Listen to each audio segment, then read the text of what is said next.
are less than a week away from the election, and both candidates are making their closing arguments to the American people. This race is tight, very tight, and every vote will matter. Here with us today is Karoline Leavitt, national spokesperson for Donald Trump's campaign. Let's get right into it. Karoline, thank you for joining us. I wanted to start with what the strategy is for the final 5 days. Is this about whipping Trump's base to the polls, or are you still trying to convert new voters? Well, our strategy over the next 5 days is to do both. It's to encourage President Trump's base to turn out to the polls, and we're seeing that taking place. All the trends from early voting are very encouraging. And it also is a chance for President Trump to continue to reach new voters. As he barnstorms the country, he'll be holding multiple rallies in various states for the next 5 days. And his message is for all Americans. It's very simple. Kamala Harris broke it, and President Trump will fix it. Kamala broke our border, broke our economy, broke peace across the world over the past 4 years as vice president. And President Trump has real solutions to fix the problems we're seeing. And this message is working. If you've noticed in the past few weeks, President Trump has increased in the polls. He's leading in the Real Clear Politics average in every single battleground state. Our internal data reflects the same. And we are seeing a broad, diverse coalition of Americans coming to the table and saying they are supporting President Trump. Arab American leaders endorsing him in Michigan. The Jewish Americans are supporting him by a historic margin. You also have evangelical Christians. Again, Americans of all faith, races, and religions are coming out in support of President Trump. So, Karoline, obviously the president has made a number of comments recently about Pennsylvania, including alleging that Pennsylvania is cheating, I believe was his term. What's he basing that on? Well, we won a lawsuit in Pennsylvania last night proving that there was illegal voter suppression taking place. In Bucks County, Pennsylvania, voters were being turned away from the polls. We heard from numerous voters about this. Our legal team immediately responded. We sent a strongly worded letter to the Secretary of State of Pennsylvania a couple of days ago, who then responded by reiterating that election workers must allow voters to stay in line, cannot turn them away early. Even after the Secretary of State came out and said that, Bucks County was still turning voters away from the polls. So we filed litigation to amend that, and we won. The court proved that we were right, and voters have a right to stay in line. We also got an extension of 3 more days of early voting to amend the cheating and the voter suppression that was taking place. So it was a huge win for election integrity. But whenever one says cheating, the perception is that that is something that is intended to tilt the outcome to one side or another. What happened in Bucks County was that workers at the county office, as I understand it, said to people, the office closes at 5, therefore you have to leave and you can't stay in line anymore. You guys took it to court, that was changed, and Bucks County is now complying with this extension. Do you think that is really fair to describe that as cheating? After all, you've no way of knowing whether the people in line were going to vote for former President Trump or Vice President Harris or any other candidate. It's illegal voter suppression, and we don't care if those voters were voting for President Trump or Kamala Harris. We fought for the right of all voters in Bucks County, Pennsylvania, to have the right to stay in line, and the court adjudicated that for us. But was that cheating, is my point? It's illegal voter suppression, yes, and the court proved it.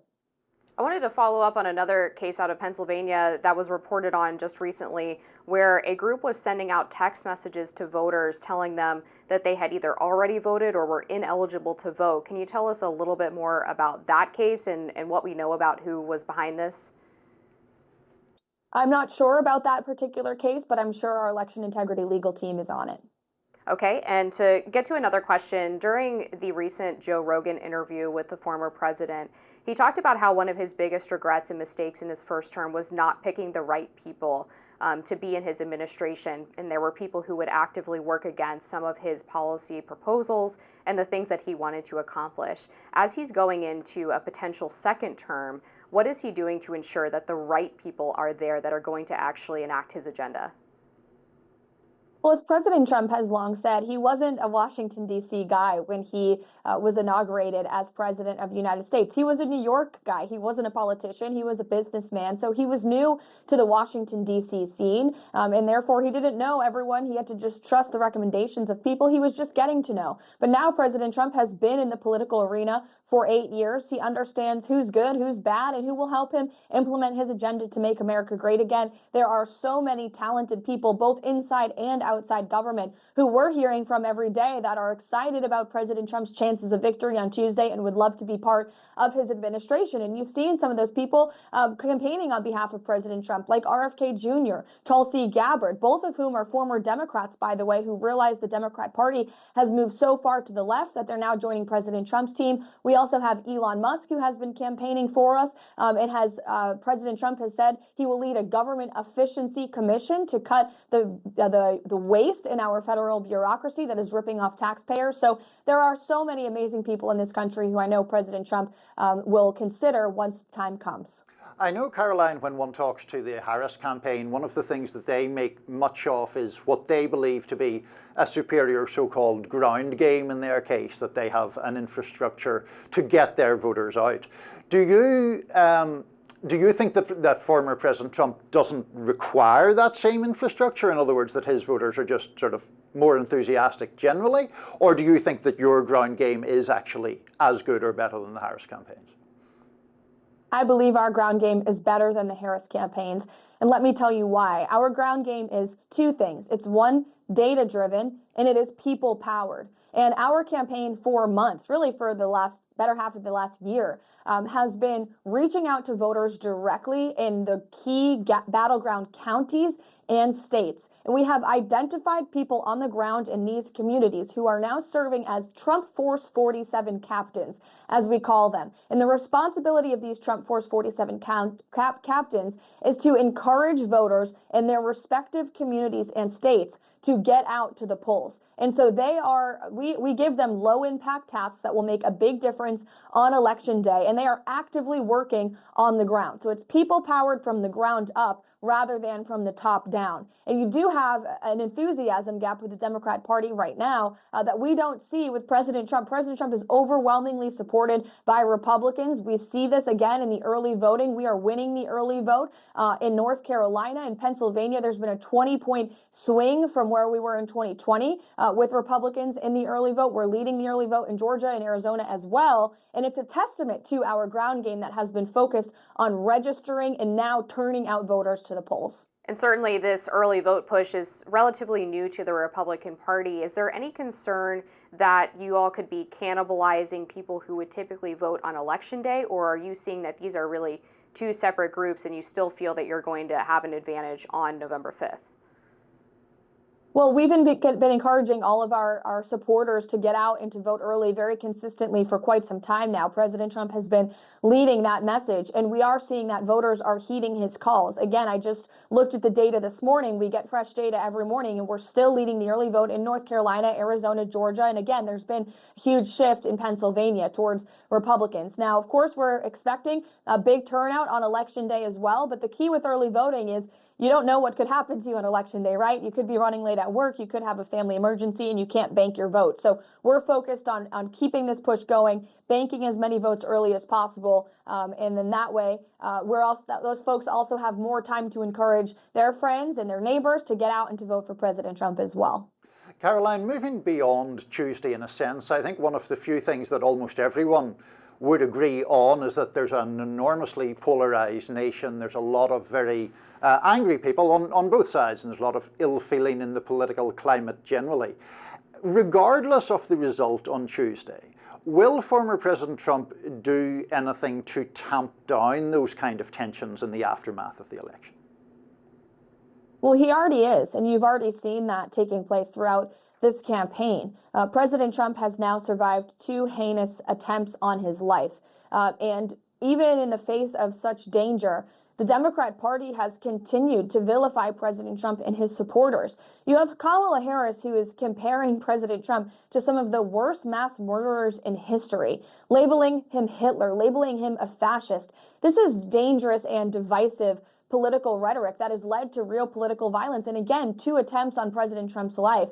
Whereas President Trump is really running the joyful campaign of this election cycle, focused on the issues that matter, an uplifting message to restore hope to this country by securing our southern border, tackling inflation, making life affordable again for working families, restoring peace in the Middle East, and ending the war in Ukraine, fixing all of these problems that Kamala Harris has created. But this is the optimistic message that he's sharing, and we're seeing it is resonating, whereas the closing message of the Kamala campaign right now is Donald Trump is evil, don't vote for him. And by the way, half the country is garbage. That's what the sitting president of the United States said 2 days ago. But hold on a second now, Karoline. When we talk about people talking in crude terms, the former president has described Vice President Harris as mentally impaired, a low IQ individual, and I don't think I can say the profanity, but he preceded a description of her as vice president with a profane term meaning very bad. Those things don't raise up the tone of national discourse much, do they? Calling someone a low IQ individual pales in comparison as to calling them Hitler. Hitler was the greatest mass murderer in the history of the world and killed millions of innocent people. And that's what Kamala Harris compares Donald Trump to. They also have been calling him a threat to democracy for 8 years, which is a disingenuous lie. They don't believe it, because if they did, then Democrats in blue wall states wouldn't be running advertisements trying to cozy up to Donald Trump right now. They are dishonest and they are divisive, and they're using this dangerous rhetoric to try to fear voters into voting for them and try to convince voters that Donald Trump is a legitimate threat to democracy, which is absurd. But voters aren't buying it. And that's why today in 2024, President Trump is more popular than he's ever been since 2016, because voters lived under President Trump for 4 years and they realized that our democracy was actually stronger under his term than it is today under Kamala Harris, when we are on the legitimate threat of a World War III. You have China and North Korea cozying up together. The Middle East is under fire. War is embroiled. We have an invasion on our southern border of illegal immigrants from all over this world. So our democracy is in peril today under who? Not Donald Trump, Kamala Harris. And that's what the American people see. And that's why President Trump is going to win on Tuesday. He described Democrats as vermin, did he not? Again, did you hear what I just said? Democrats have been calling President Trump a threat to democracy. Did he describe for Democrats as vermin, Karoline? For 8 years. And the second gentleman who tried to kill President Trump and attempted to take his life echoed some of that same rhetoric on his social media. Did the former president describe Democrats that Donald Trump as vermin? Is a threat to democracy. That is the exact same rhetoric that is used from the Democrat Party against him for the past 8 years, and it has inspired 2 assassination attempts on President Trump's life. And do you think it's acceptable to call members of the other party vermin? I don't think it's acceptable to call President Trump Hitler. I don't think it's acceptable, But it's acceptable for him to call them vermin, or no? He hasn't said that about Democrats. He said that about the illegal immigrant criminals who are invading our country. And yes, I think that illegal immigrants who rape and murder innocent women, they are vermin. They are disgusting monsters and they should be deported. He said it about, I believe, what he terms radical left Marxists. But in any event, I'll let Amber. Nope, he didn't. He called illegal immigrant criminals vermin. You should go check your facts before you try to ask me a question about it. Fine, thank you. Go ahead. All right. Moving to a different topic, I wanted to ask about Trump's strategy with independent media. He's been doing a lot of independent podcasts, including Joe Rogan, 41 million views. We just learned that J.D. Vance's interview with Joe Rogan went approximately 4 hours long, and then the former president was also endorsed by Jake Paul. What inspired this sort of novel media strategy, and what impact do you hope that it's going to have on voters?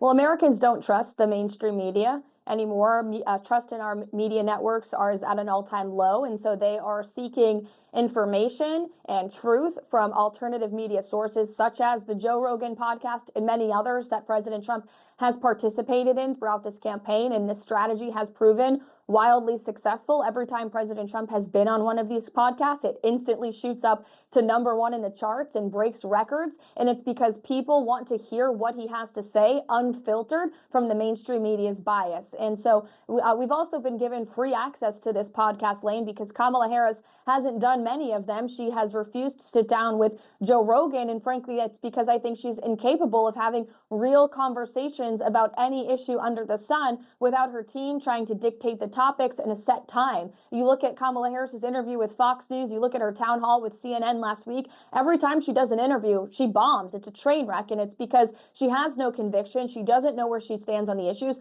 President Trump does, and whether you agree with him or disagree with him, you always know where he stands. And so that's why these conversations he has with these highly respected critical thinkers outside of the mainstream media are incredibly impactful and have been proven as an effective media strategy for us.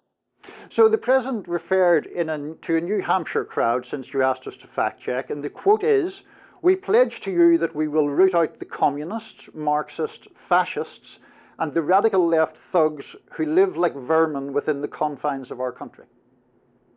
Who was he referring to? Yeah, did he? So was he talking about Kamala Harris? Do you hear Kamala Harris anywhere in that sentence? No. No, you don't. Because your again, argument was that he was talking about illegal immigrants, which he clearly wasn't. He was talking about people who he characterizes as far left. Yeah, he's referring to communists and fascists and illegal immigrant thugs who have come into our country. Those were his words. Those are the people he's referring to. And are those the type of people you want in America? No, I don't think so. He's referring to people don't want that either. And that's why 70% of Americans support mass deportations, support President Trump's plan for that, including Latino Americans, by the way, who come to this country legally and lawfully. President Trump is going to rid this country of people who hate us and break our nation's laws to get here. I think, Karoline, with all due respect, you're trying to confuse two issues, which is illegal immigration, which he speaks strongly about, and the term vermin to refer to political opponents, which is what he's plainly talking about there. That's not what he was referring to. Okay, I was there, move on. but okay.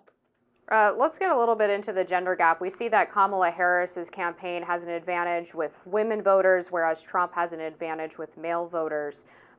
Trump has been doing things like town halls exclusively for women on Fox News, while Kamala Harris has started a Hunters and Anglers for Harris Walz coalition, and also has Tim Walz going on video games. Can you talk a little bit about the campaign strategy to woo women voters and why you think the advantage with men is so large? Well, Kamala Harris faces a real problem with the male gender gap. There's no doubt about it.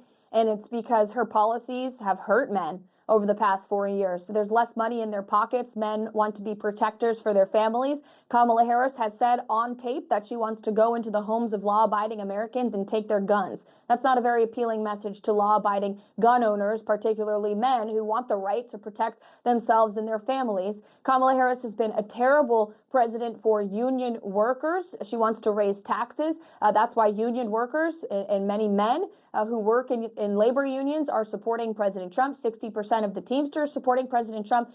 So she has a real problem on her hands. That's the real gender gap issue in this race.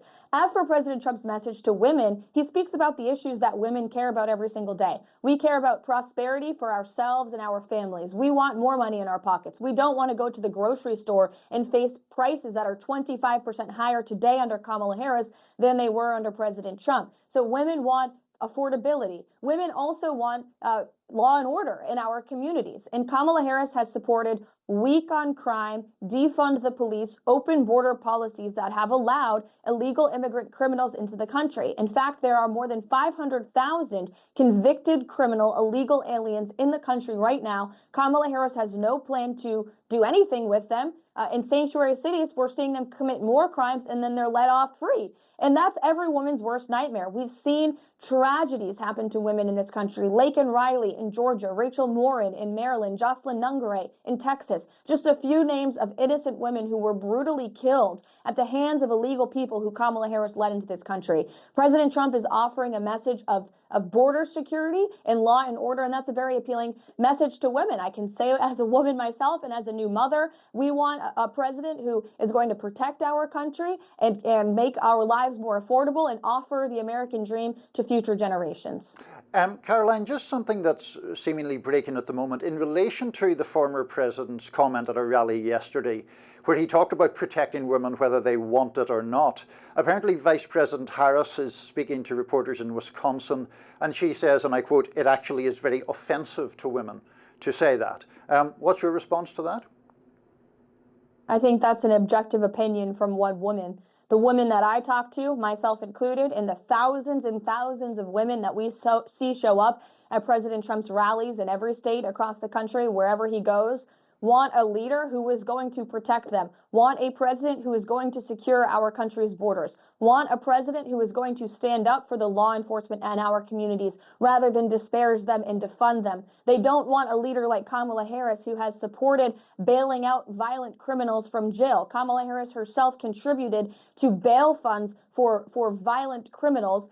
Kamala Harris allowed illegal immigrant rapists and murderers to come into our border who have taken the lives of women in this country. So I think it's Kamala Harris playing politics. Maybe she should listen to some of the women who have been impacted by her policies, like the families that I mentioned earlier. She has never reached out to them. You know who else she hasn't reached out to is the Gold Star moms who have lost their children because of Kamala Harris's weak foreign policy overseas. The Gold Star families from Abbeygate, the Abbeygate 13, as they now have to be called, because they lost their children because of Kamala Harris and Joe Biden's incompetence. Kamala Harris has never reached out to these mothers who will never be the same because they lost their children in Afghanistan because of she and Joe Biden's incompetence. So maybe she should actually talk to women across the country and see what they want in a real leader.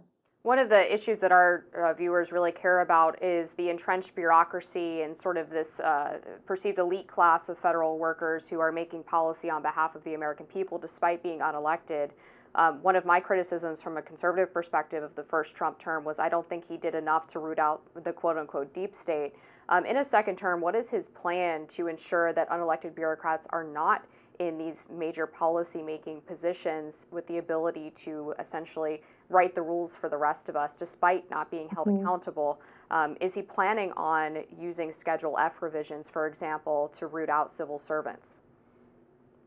Well, that is one of the top priorities of President Trump, is to root out the bureaucracy, to make our government more efficient, and to ensure that we don't have people who have been entrenched in Washington, D.C. for decades that are not actually doing their jobs and are ripping off the taxpayers on a taxpayer-funded government salary. So he will get to work on that immediately. And as I said previously, Elon Musk will be heading up the Government Efficiency Task Force, and we'll be looking at the bureaucracy as a whole and looking at where we can cut back to not only save money from taxpayers, but actually to get work done that benefits the American people and supports President Trump's agenda that he's running on and will win on, and therefore has a mandate from the American people to implement that agenda. All right, Karoline Leavitt, spokesperson for the Trump campaign. We appreciate you coming on, taking some challenging questions.